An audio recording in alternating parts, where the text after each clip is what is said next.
Ek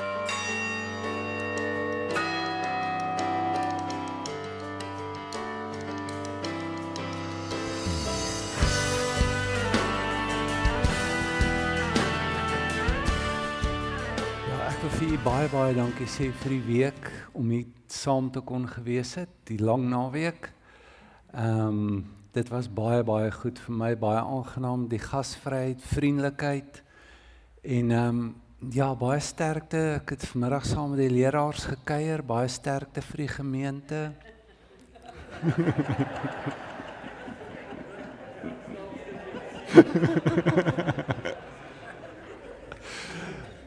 Ja, dit was baie aangenaam geweest en dit was lekker om die vriendskap en die warmte tussen hulle te ervaar en hulle opgewondenheid oor die gemeente, hulle liefde vir gemeente en vir die werk van die Here, hulle drome, hulle planne. Dit was aansteeklik geweest. Ek sê baie dankie vir die geleentheid. Iets het my vreeslik geplaat, ons gisterand huis toe ry en nou kry ek ook so halwe berisping. Hierso deur Henry is hy hallo sê, dat ons moet nie net praat oor gebed nie, ons moet bid. En ek wil jy uitnooi dat ons vanaand begin, deur saam in stilte te sit, en stil gebed te beoefen. Soos jy nou nie gisterand hier was nie, net so kort en dalk bietjie uit 'n ander hoek uit, dit gaan eintlik, daar's baie beskrywinge, party mense sê dis wag op die Here vir hulle. Ander sê dis rus in die Here. Dit is net om saam met die Here te wees en nie iets noodwendig te sê nie. So ons gaan dit saam beoefen. Ons begin deur eers net heeltemal teenwoordig te raak. Ons gaan in afsondering in, so ons doen iets om alles te laat gaan. Teresa van Avila het hierdie gebruik gehad. Sy sien die siel as 'n kasteel binne in ons. So sy het 'n boekie geskryf, The Interior Castle, wat eintlik 'n klassieke stuk werk geword het. En sy het hierdie idee dat as jy na die kasteel toe gaan, as jy nou na die siel toe gaan, is daar klomp kamers wat jy kan besoek. Maar hierdie kasteel is op 'n eilandjie gebou. Jy gaan na hom toe oor 'n hangbrug, in 'n brug wat jy kan optrek. So jy loop oor die brug en dan trek jy die brug op. Jy sonder jou nou af, jy gaan na binnekant toe. Jy laat alles gaan. Ek sal ons lei in die inleiding om net daai oefening te doen, om uiteindelik alles te laat gaan. Ons maak ons oë toe, ons gaan na binnekant toe. Dit is die uiterlike afsondering is wat ons kan doen. Die motors gaan nog jaag, die klok gaan lui. Dus jy kan nie 'n totale beheer uitoefen om stilte te kry in die buitekant nie, maar jy laat dit gaan. Jy verwelkom dit. As jy ook begin hoes, daar's niks onnatuurlik aan hierdie stilte nie, dan hoes jy. Jy hoef nie op te staan en uit te loop nie, want jy versteur nie die stilte nie. Alles wat kom verwelkom jy en jy laat dit gaan. Dan begin die proses om die innerlike stilte mee te bring. Die verstillingsproses keer dan na binne. So ons maak ons oë toe vir wat buite is, maar ons kan dit nie toemaak vir wat binne is nie. Jy gaan agterkom, daar gaan ek. Nou is jou gedagtes weg. Jy begin nou kos maak, of ek moet nog daai ou bel, en of, hoe lank gaan hy nog besig wees, as jou vrou jou gebring het, jy wil nie graag hier gewees het nie, jy kry al sulke gedagtes nou. Dan keer jy net terug, en jy bevestig jou intensie. Hierdie is nie soseer 'n gebed van aandag skenk, attention nie. Dis nou intensie. Ek wil net saam met hom wees. Ek nooi jou uit om die gebedswoord Jesus te gebruik. In ons inleiding begin ons bietjie dieper asemhaal, en jy hou nie jou asem op nie. Natuurlik laat jy dit net in en uit, net bietjie langer, so 5 sekondes, net bietjie langer en dan bietjie langer uit. As jy begin lighooftig raak, begin weer vlakker asemhaal. Ons doel is nie om te hyperventileer of om 'n aangepaste bewussyinstoestand te bereik deur ons asemhaling nie. Wat kan gebeur as jy nie gewoond is daaraan nie. Hou dit natuurlik. Jy kan goed waarneem wat in jou innerlike wêreld aan die gang is, maar jy beoordeel dit nie. Nie of dit goed is nie of dit sleg is nie. Jy probeer nie kyk, is dis nou 'n fantasie, of dis nou 'n emosie, of niks van daai aard nie. Wat ook al, sodra jy agterkom jy is besig met iets, dan laat jy dit net gaan deur te sê, Jesus. Dit bevestig net jou intensie, ek wil nou saam met hom wees. Want hy is hier. Daai teks Matteus 8:8, het fascineer my altyd, wat 2 of 3 in my naam vergader, daar is ek in hulle midde. Maar hy is mos in elk geval hier. Hy is in elk geval in ons. Ek dink, hy praat dalk van iets besonders, as die kinders van die Here by mekaar kom, in sy naam. Hy is hier, hy is in jou, hy is met jou. En nou sê jy net, Jesus, ek wil ook nou net, soos wat u vir my is, u is teenwoordig vir my, wil ek ook net saam met u wees, teenwoordig wees vir u. En jy kry klomp soorte gedagtes. Iemand wat dit beskryf sê, jy's soos 'n duiker wat nou afsak in jou bewussyn in. En nou kom die bootjies verby. Jy kry net 'n paddleski, of jy kry 'n kanoe wat verbykom, hulle saggies, fladderend gaan dit verby. Maar jy kan 'n fregat hê wat hier oor jou kom. 'n Groot oorlogskip. En dis 'n geweldige geraas en is onstuimig. En miskien is jy vanaand hier so. En jy gaan definitief die stilte nie geniet nie. Want dan gaan jy eers die geraas hoor wat binne in jou in die gang is. Maar moenie skrik nie, moenie bang wees nie. En as dit nodig is, dan herhaal jy die woord saggies en teer net aan mekaar. Jy kan dalk die Jesus gebed doen wat 'n bietjie langer is, Jesus Christus, wees my genadig. Dis wat die ortodokse tradisie. En hulle moedig aan dat jy die gebed altyd aanbid totdat dit nie meer nodig is nie, sê hulle. Want jy val in stilte. Jou troebel water van jou bewussyn kom tot bedaring, dit raak stil. Die modder sak af van jou bewussyn. En jy kan, wat gebeur as jy in so 'n poel water kyk? Jy sien jouself, dit is stil, en jy sien 'n weerkaatsing van die hemel. En dit is sekerlik die mees algemene ervaring wat mense wat stilte beoefen ervaar, is dat ek kry innerlike stilte, kalmte, vrede, en skielik is goed vir my duidelik. Dis vir my duidelik wat ek voel, dis vir my duidelik wat in die gang is. Want as jy onstuimig is dit nie maklik nie, dis chaos binne jou. Jy weet, daar vind dikwels 'n verdeling plaas. Ek weet, dit wat ek dink is nie dieselfde as wat ek voel nie, is nie dieselfde wat ek wil hê nie, is nie dieselfde wat met my gebeur het nie, en dit raak net deur mekaar in die binneste. En die verstilling bring 'n vereniging en 'n helderheid in jou binneste mee. Dis 'n geskenk. Dis nie iets wat jy kan bereik nie, en daarom beoordeel ons ook nie in die einde, was dit goed of was dit sleg nie. Die oom by wie ek was in die berg, het gesê, wie sê dit was sleg? Jy sê, dit was 'n moeilike, dit was nie goed vir my, die stilte nie. Ek het net heeltyd Jesus gesê. Hy sê, wie sê dit was sleg? Dink net, hoeveel keer het jy jou intensie bevestig om saam met Jesus nou te wees, deurdat jy dit so baie gedoen het. So ons beoordeel dit nie.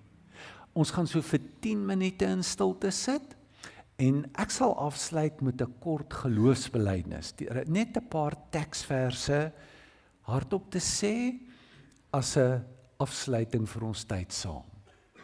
Goed, so kom ons doen dit saam. Kry 'n gemaklike sitplek, die beste is om 'n bietjie meer regop te sit, so jy lê nie so agteroor of rustig nie, net regop, dat jy lekker kan asemhaal ook, en dan kyk ons dalk net 'n bietjie rond, waar is ons nou? Waar is ons nou? Wie is almal hierso? Wie is hierso? Ek is nou hier. Jy kan dit vir jouself saggies sê, ek is nou hier. Goed, dan bring jou aandag na jou eie lyf toe. Kyk net na jou voete, jou bene, op met jou lyf, jou hande, jou arms.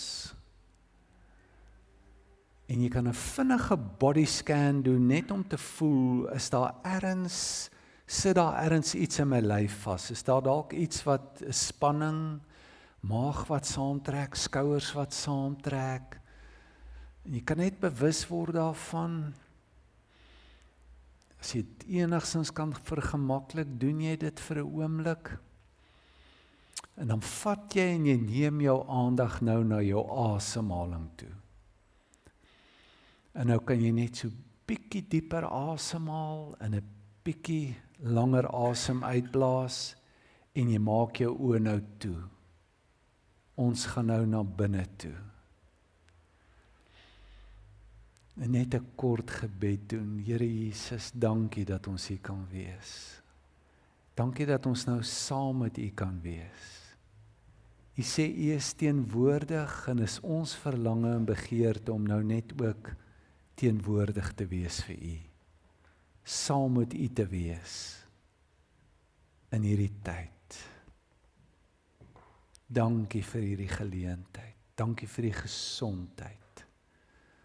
Vir die krag, vir die lewe, vir alles wat U vir ons gee om dit nou moontlik te maak. Ons dankie daarvoor, Here.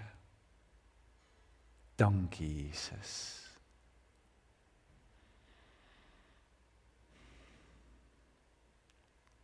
Ons gaan nou in stilte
Jesus Christus is gister en vandag en tot in alle ewigheid dieselfde.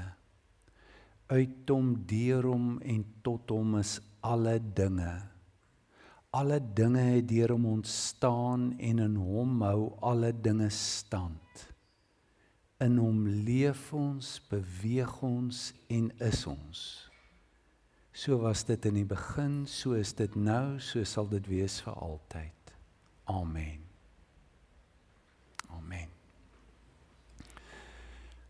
Goed, ons gaan so 'n paar mense geleentheid gee, so 4 mense of so.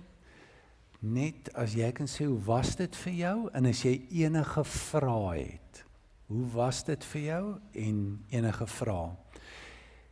Om te reflekteer oor jou tyd saam met die Here, kan 'n baie vrugtevolle oefening wees. Daar is mense wat daarna kyk as 'n vorm van gebed. In die tradisie staan dit bekend as 'n review. So net, hoe was dit vir my?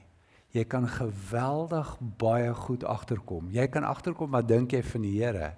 Jy kan agterkom baie van jouself, jou houding, jou ingesteldheid. Kyk jy en sien jy God baie ver? Is jou taal, hoe jy na hom kyk, hoe jy hom benader, is dit 'n ek-u verhouding? Is dit 'n meer vriendskapsverhouding? Praat jy, is jy gemaklik, kan jy maklik woorde gee met hom praat? Is dit genotvol? Is dit 'n plig vir jou? Net deur te reflekteer, hoe was dit vir jou? Kan geweldige groei in jou selfkennis en 'n agterkomme bewussyn van hoe God vir jou is. Goed, jy is baie welkom as ons 'n mikrofoon weer het. Jy kan net jou hand lig. Hier is iemand wat 'n vraag het.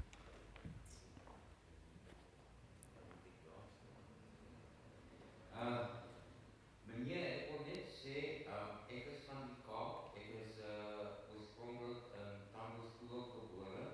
Ek was nou onlangs in Oudtshoorn, die Oudtshoorn en Wes gemeente. Dis 'n kragtige gemeente. Die pastoor is wonderlik, die gemeente is wonderlik. Jy drink jou koffie voor die service, na die service, is kan loop koffie en mense loop sommer in die kerk met die koffie neer en daar's ras. En die pastoor, ek was in die shelter gebly, hy het my R200 gegee, hy het my R20 gegee, en hy sê, nee, welkom hier by ons, daar was 'n manne-ontbyt met sprekers, hy na ons, daar stuur van ons, hy het gekom met die 2 kappie, julle, Timothy, asseblief, daar's 'n manne-ontbyt, dit was by 'n 4-star restaurant daar in die Oudtshoorn. Die pastoor het ons persoonlik kom ontmoet. Hallo Timothy, het julle gedink ek vergeet van julle? Kom welkom saam en geniet dit, en dit was scrambled eggs en bacon en sausage. Nee, dit klink baie lekker. Dit klink lekker. Ja, nee, meneer, maar wat ek wil sê, Ja. ek in die kerk is, het ek nog nooit, ooit, ek Ja. weet die pastore hier is ook, is heilig ook. Ja. Maar ek het nog nooit, ek kan eintlik sien 'n lig om jou. Ek weet nie of iemand kan sien, daar's so lig om jou. Ja, dis En baie as jy dankie. praat met jou hande, die Heilige Gees stroom uit jou hande. Ons kan dit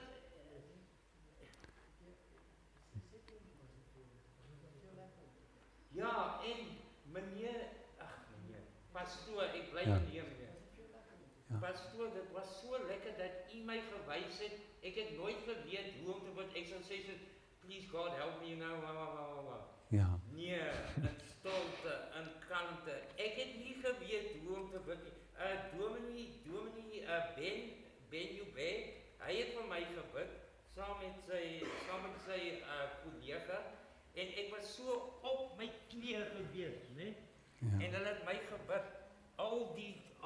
Want ek was deur baie, ek gaan nie in die stories in nie, maar ek was deur baie dinge in my lewe. My ma het self ook gepleeg toe ek 15 jaar oud was, van 'n 18 verdieping afgespring.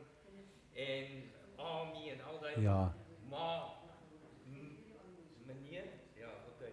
So Baie ek dankie. Ek wil net sê dit was en ek het alles neergeskryf sodat Ja. ek deur die tekste kan gaan en meer leer van die het my baie geleer. Baie dankie. Dis 'n groot voorreg. Baie dankie, hoor. Baie dankie. Goed. Is daar nog iemand? Daarso baie dankie.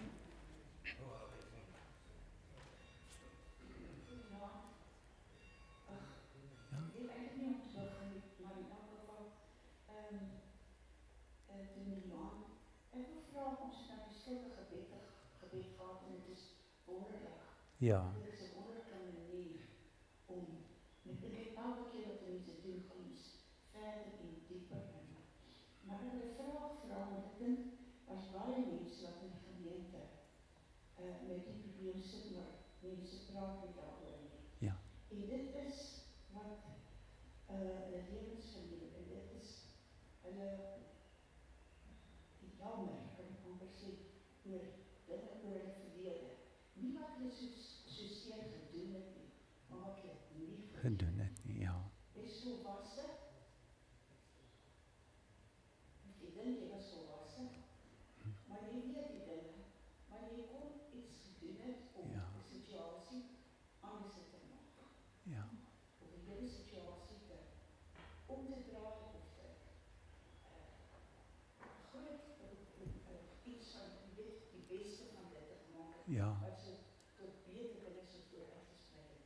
Ja. Maar goed, dit is hierdie dinge wat ons aankla. Ja. Ja. Ja, ja.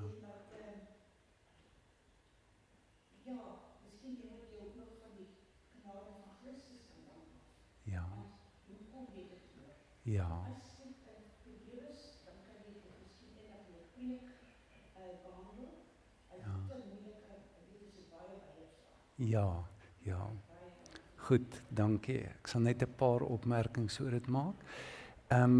Is veral in stilte wat daar verskillende goed na vore kom. En een van die groot redes daarvoor, fisiologies, neurologies, is dat as jy stil raak, dat die onderbewussyn, jou breingolwe gaan af. Jou asemhaling ook, jy raak rustiger. Maar dan raak die membraan, kan ek sê, tussen die onderbewussyn en jou bewussyn dun. So wat dikwels gebeur is dat trauma of goed wat met jou gebeur het kom na vore. Is byvoorbeeld een van die soorte goed wat dikwels opkom in 'n mens. So dan voel jy skuldig, jy voel sleg, jy dink aan goed wat met jou gebeur het en dit jy voel sleg daaroor. Nou, dit is nie iets negatief nie, want baie mense dink en sê dan dadelik, maar stilte is nie vir my nie, want ek raak gefrustreerd, ek sit met hierdie emosies, ek voel goed moet gebeur, ek is 'n meer aktiewe mens. Dis nie negatief dat hierdie goed na jou toe kom nie. Om dit te sit en daaroor te top, is nie goed nie. En is nie goed vir jou geestesgesondheid nie, maar nou is die vraag nou maar, ek kan nie help nie, as ek my kry, dan is ek weer besig met daai goed, en veral as jy nou in stilte sit, dan begin van die goed los te raak baie keer, en dan voel jy, nee, ek raak net negatief, maar dit is 'n manier waarop jy in jou innerlike wêreld probeer vrede maak en dit te probeer hanteer. So vir ons as Christene is die pad belydenis, om te sê, Here, ek is jammer, soos enige iets wat ek gedoen het, en vergifnis te aanvaar. Nou die probleem is dat ons baie keer dit kan aanvaar by die Here, maar ons wil onsself nie vergewe nie. En dit is dan eintlik ook iets waarvoor jy vergifnis moet vra, want eintlik sê jy dan, die bloed van Jesus is genoeg vir die Vader, maar is nie genoeg vir my nie. So dit is hoekom Calvin dit as 'n groot hoogmoedige sonde gesien het as jy jouself nie wil vergewe nie. Maar ons hoef nie hard te wees op onsself nie, so ons kan vir die Here net aanhou vra, Here help my, dat ek myself kan vergewe, dat dit verby is. En ek is 'n mens. En ek het foute en ek was swak. En ek kan nie verstaan hoekom ek dit gedoen het nie. As ek nou weer die kans kry, sal ek dit nie doen nie. Ek sal probeer om dit nie te doen nie. Maar ek vergewe myself. As dit aanhou dat jy nie kan regkom nie, kan dit goed wees om iemand te sien. 'n Beraader of iemand, dat jy saam diep daaroor kan praat en kan kyk, wat is daar? So 'n goeie manier, die gebed wat ons sê, jy begin met dankbaarheid, is dit hoog op jou lysie te sit om vir die Here te sê, baie dankie dat ek vergewe is vir daai goed. Jy sê dit hardop vir jouself dat jy dit kan hoor. Dit is iets wat kan help.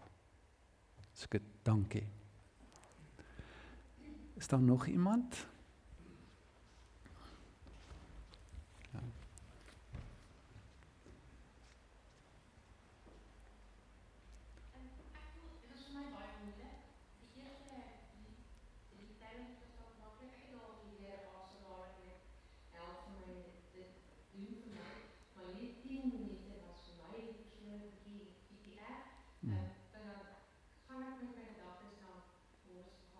Ja.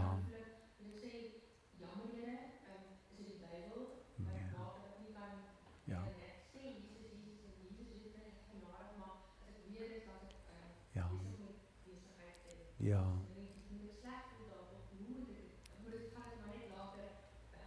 Ja, ja.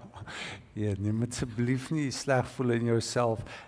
Ons brein is van so 'n aard dat jy kan nie niks dink nie en die doel is nie om niks te dink nie. Die doel is net om saam met die Here te wees en as jy agterkom, jy keer af, dis hoekom jy doen dit sag en liefdevol. En dit is so dat in die begin dit baie moeilik is, hange van jou geaardheid of jy 'n baie besige mens is en wat in jou kop aangaan. En ek weet nie hoe baie van ons is so groot gemaak, ek onthou die woorde, ledigheid is die duiwel se oorkussing. So, ons het baie keer in die kamer gesit, ons hoor hy kom sy, in die gang af, dan beraak ons besig. Laat ons net, ons kry 'n preek. So, ons hele kultuur is van so 'n aard, jy word die hele tyd gestimuleer en gebombardeer dat jy getrigger word om te dink. So, om skielik af te skakel, is 'n groot skok op die stelsel. So, moenie hard wees, dis nie verkeerd nie, is glad nie sondig van hoe genaamd van aard of wat ook al nie. So, dit is 'n dissipline wat jy leer, en as daar nou een ding is van die stilte, is dit vat tyd. Ons is ook baie geneig in ons kultuur om dadelik resultate te wil kry. So, hoe was dit? Nee, dit het gewerk vir my, ek voel nou baie rustiger en so. Nee, dis nie die aard van hierdie manier van, jy doen dit nie om noodwendig nou dadelik iets te kry daaruit, jy doen dit om saam met die Here te wees. En om saam met hom te wees, smeer af op jou. En dit het 'n effek op jou. En jy kom dit met tyd agter. So in een van die grootste goed is dat as jy dit gereeld begin te doen, gaan jy agterkom so met, jette, kyk hoe dit vandag gegaan.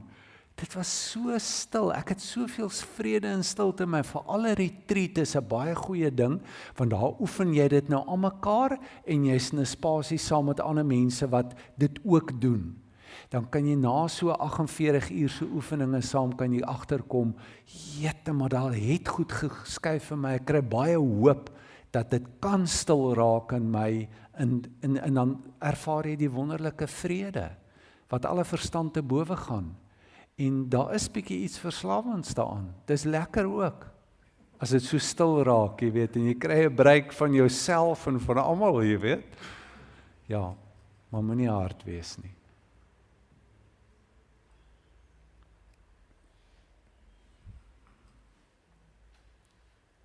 Daar is nog een, en dan kan ons aangaan. Baie dankie.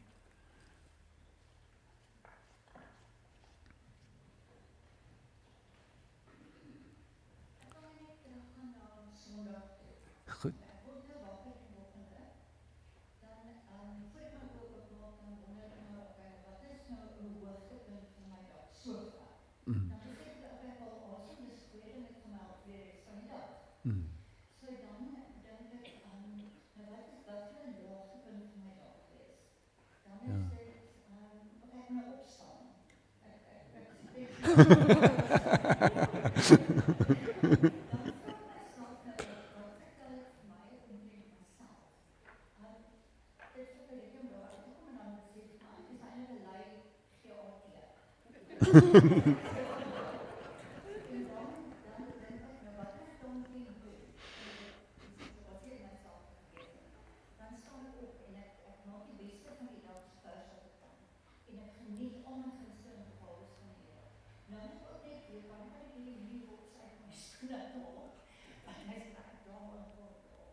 Ja.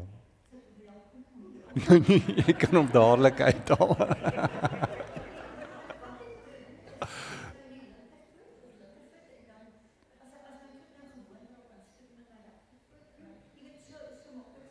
Ja.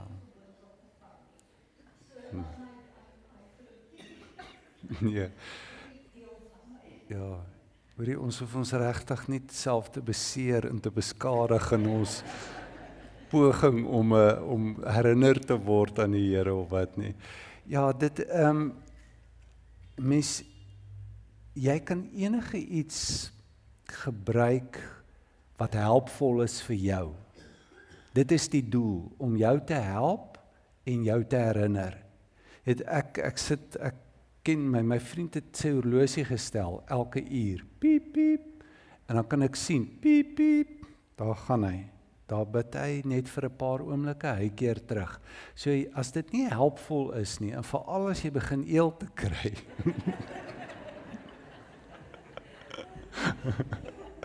jy laat dit gaan. Ja.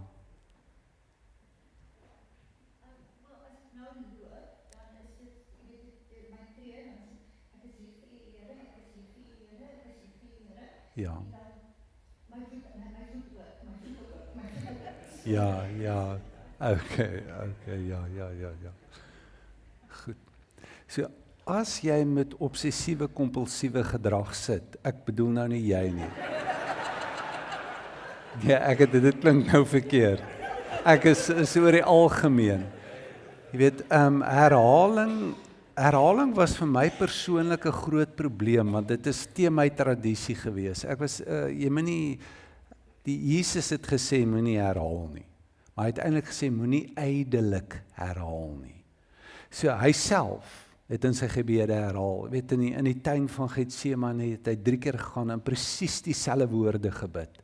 So, dit gaan oor intentioneel, bewustelik te herhaal. En die herhaling help jou om te fokus. Iemand in die tradisie is die idee gewees dat die vinnigste, die kortste pad van die kop na die hart toe is deur herhaling. So dit vat jou, maar as jy kompulsief, obsessief is, dan kan herhaling teen jou werk. Dit vat jou weg. Dis jou manier om af te sluit. Jy herhaal, maar jy gaan aan met ander goed. Jy weet wat ek sê, as jy daai geneigtheid in jou het. So herhaling kan nog steeds goed wees, maar dan vra dit bietjie meer dissipline en bewuslikheid. En as jy agterkom, hier is ek nou op autopilot, laat die herhaling gaan, stop dit net.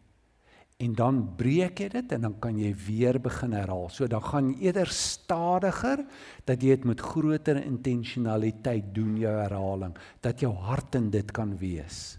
Want die hele doel is uiteindelik om jou terug te draai na God toe en net weer saam met hom te wees. Dis die doel. Die doel is nie herhaling nie, die doel is om deur die herhaling by dit uit te kom. So daar's die Methodiste het 'n gesegde vir van hierdie gebruike en hulle sê dit, it's a means of grace. Dis 'n genademiddel. Dit is 'n middel, 'n manier wat ek my oopstel en waardeur God na my toe kom en my versterk, my energie gee. So die woord van God is kragtig, die Grieks is energia, hy maak energie in my los, hy gee my lewenslus, hy bring 'n bewussyn, my bewussyn skuif en ek voel, ek sens, ek kom agter, hy's met my. Dis die doel. Goed, baie dankie. Dankie. Ek gaan nie al die verse lees nie, ek wil net klem lê op een vers, as ons die verse kan kry vir die aand. Miskien net om nou na die einde toe te kom. Ek kan aangaan na die volgende een toe. Ja, kom ons bly by hierdie ene. All I want for you is to be able to develop a way of life and which you can spend plenty of time together with the Master without a lot of distractions. Develop a way of life. Ons het nou in ons tyd saam na 'n paar maniere van gebed gekyk, en Efesiërs 6:18, een van die verse wat hier is in die Engels sê, all kinds of prayer. Bid altyd met alle soorte en verskillende soorte gebede. En net soos in 'n verhouding, en kan ons maar sê, alles wat bydra tot 'n goeie verhouding met iemand anderster, is presies dieselfde goed wat bydra tot 'n goeie verhouding met God. Soos om aandag te skenk, soos om tyd te maak. Ek het nou net 'n boekie gelees, jy spel liefde, TID, is tyd. Tyd vir iemand te gee, aandag vir iemand te gee, te belangstel in iemand te dien, al voel jy nie so nie. Die beste te glo van daai persoon. Dis alles dieselfde goed wat in ons verhouding met God. Nou, waar begin 'n mens? Hoe doen jy dit nou? Dit kan oorweldigend wees. Veral, ek was op 'n gebedsreis vir 'n jaar, en elke week met iemand gepraat wat my begelei het in hierdie gebede, en ek het na die tyd notas gemaak en gesien, maar ek is bekend gestel aan in die 20 verskillende soorte maniere van gebed in die loop van die jaar. Dit kan oorweldigend wees. Want moet ek so bid, moet ek so dit, maar dit is, wat vra die situasie? En waar is ek in my lewe? Jou lewensfase, maar nie net jou lewensfase nie, jou gemoed, wat 'n tyd van die dag is dit? Nie Kairos tyd, nie Kronos tyd nie, Kairos tyd, wat 'n tyd van die dag is dit vir jou? Is dit laatmiddag? Is dit oggend, is jy vol energie, is jy laag met energie? Hoe laat is dit? So, deur die eeue is daar geweldig denke in dit gesit, in 'n manier van lewe te ontwikkel. Dit is genoem 'n regula, in die Latyn is 'n rule of life, in die kloosterordes het elke orde 'n ander manier waarop hulle tyd struktureer, en jy jou lewe moet inrig, sodat jy hierdie bewussyn kan kweek, sodat jy geestelik kan groei, sodat jy naby aan die Here kan wees. Nou, dit is iets wat ons almal op ons eie moet doen. Ons doen dit saam, jy weet, ons het ritmes, en baie van ons ritme is Sondag kerk. En dan party van ons, ek het 'n stilte tyd ook. Wat doen jy in daai stilte tyd? Het jy enigiets wat jy deur die res van die dag doen? Om uiteindelik 'n bewussyn te hê van die Here, dat hy in die middel van jou bewussyn is, dat jy in herinnering kan leef. So dit is iets waarna toe jy uitgenooi word, en hierdie maniere van gebed is iets wat jou kan verryk en jou kan help. Om byvoorbeeld die refleksiegebed wat ons oor van gepraat het, is iets wat jy in die aand kan doen. Maar 'n paar mense het vir my gesê, dis beter vir om dit in die oggend te doen. Hulle is te moeg in die aand. Dis net 10 minute, maar ek vind baie meer baat daarby om wakker te word, dan kyk ek na die dag gister, wat verby is. Dan het ek meer energie. En dis vir my, ek's baie meer vrugtevolle, groter effek op my lewe om dit so te doen. Jy moet jou eie pad kry. Dis goed daarom om aan te hou, eksperimenteer en ander forme van gebed mee bekend te raak. En dit ook te doen. Soos byvoorbeeld die stilte tyd, en 'n baie goeie beginsel is, sit dit by dit wat jy alreeds doen.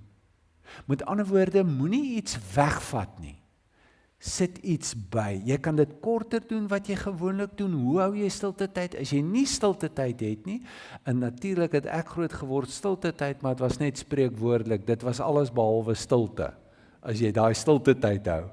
Maar ons het die eerste aand het ons gepraat van Bybel lees en om te mediteer, te dink daaroor. Dis 'n vorm van gebed. Dit kan stilte tyd by dit sit. En om met die Here te praat is iets wat deur die dag kan gebeur. 'n Baie algemene manier, iemand het dit hier genoem in een van die dienste, dit was Henry wat gesê het om jou gedagtes om te draai in gebed. Dis nie net om te sê, "Ai, dis nou warm nie." Dit is, Here, dis nou warm. Jy draai net jou gedagtes om na God toe in gebed. Is 'n gespreksgebed noem hulle dit.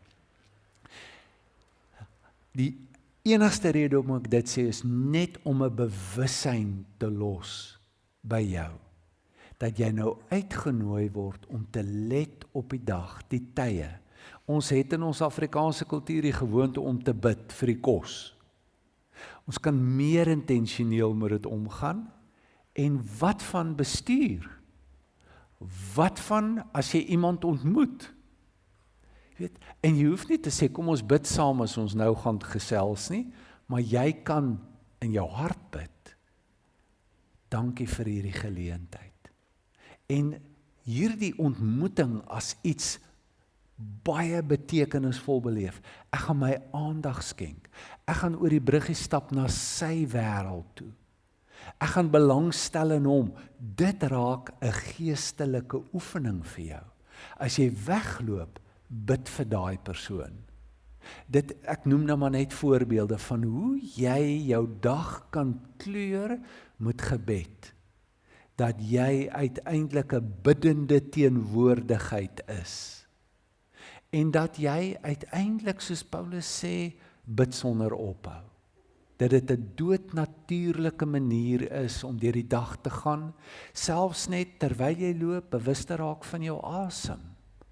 En dankie te sê, en jy hoef nie eers dankie te sê nie, jou asemhaling raak later aan vir jou gebed. Dit is saam met hom wees, ek is bewus dat hy my asem nou vir my gee. Dis 'n vorm van gebed. Goed, ek wil afsluit. Oei, nee, ek het afgesluit. Jesus, ek weet nie wat gebeur hier op Mosselbaai nie. Ek dink is hierdie lig of iets. Ek het 'n gedig wat ek wou mee afsluit, maar hy sal beskikbaar wees. Okay, ek lees hom net vinnig hierso. Sometimes the mountain is hidden from me in veils of cloud. Ek het in 'n kamer gebly hierdie paar dae. Ek so deur die venster die berg kan sien. En vanoggend was hy toe onder die mis. En maar ek weet hy's nog steeds daar, kan ek hom nie sien nie. Jy weet in die berg is baie keer in baie van die metafore in die Bybel. Jy weet Moses was op berg toe en hy het God ontmoet en die berg Karmel. Dis 'n assosiasie met God, God se teenwoordigheid. Is baie keer verskuild. Daar's sluiers. Deur omstandighede, deur goed wat gebeur. Sometimes I'm hidden from the mountain in veils. Baie keer is die berg nie, dis nie buite, is nie omstandighede nie, dis binne my. En natuurlik die mistiese tradisie lê geweldig klem op dit en hulle sê dis die groot ding is jou hart. Dis nie jou lewe nie, dis nie die goed wat met jou gebeur nie, dis jou binnekant. En ek het sluiers binnekant wat my toemaak en hier noem sy, dis Denise Leffertoff, die digter, ek hou vreeslik vandag digter sê, veils of inattention. Ek skenk net nie aandag nie. Jy weet,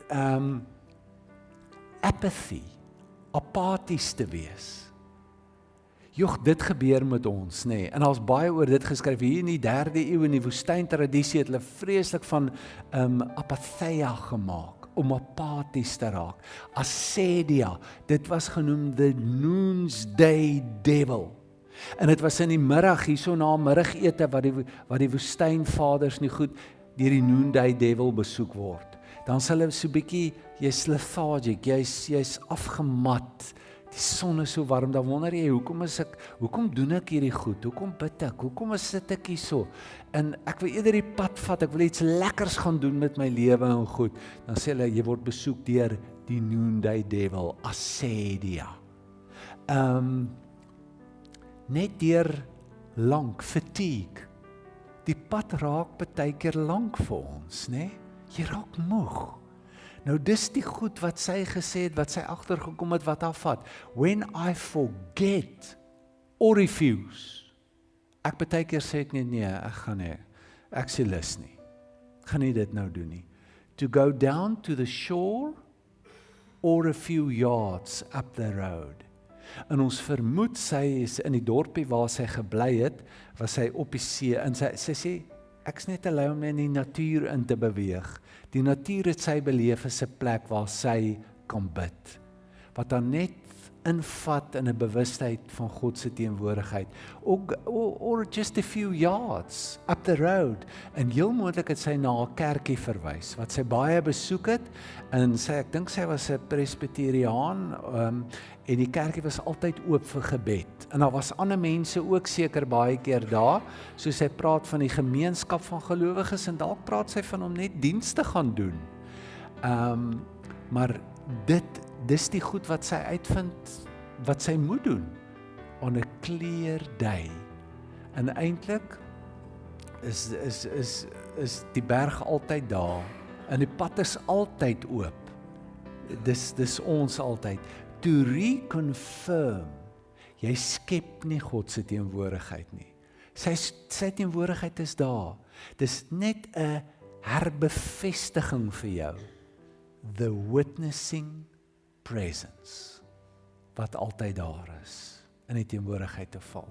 So sy sê eintlik om met intensie en gewilligheid te gaan na die Here toe, enige tyd, daar is soveel geleenthede en kanse om dit te doen. Amen. Baie dankie julle.